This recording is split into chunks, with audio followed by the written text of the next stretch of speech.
भाजपचे नेते आणि उपमुख्यमंत्री देवेंद्र फडणवीस यांचे अत्यंत निकटवर्तीय संदीप जोशी यांनी दैनिक सामना आणि त्यांच्या संपादकाच्या विरोधात मानहानीचा दावा ठोकणार असल्याचं जाहीर केलंय। ओएसिस फर्टिलिटीच्या तज्ञांनी IVF उपचार पद्धतीद्वारे 1 लाखांहून अधिक जोडप्यांना मातृत्व प्राप्तीचा आनंद दिला आहे।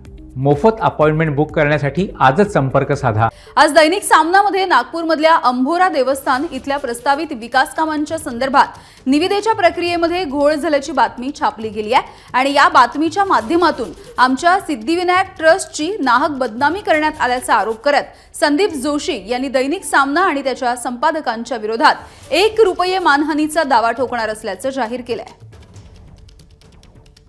काहीतरी खळबळजनक बातमी देवेंद्रजींबद्दल लिहायची आणि स्वतःची पाठ थोपटून घ्यायची असा त्यांचा नेहमीचा हेतू असतो आणि त्यामुळे त्यांनी जी मानहानी केलेली आहे त्याच्याबद्दल आम्ही त्यांच्यावरती दावा ठोकणार आहोत।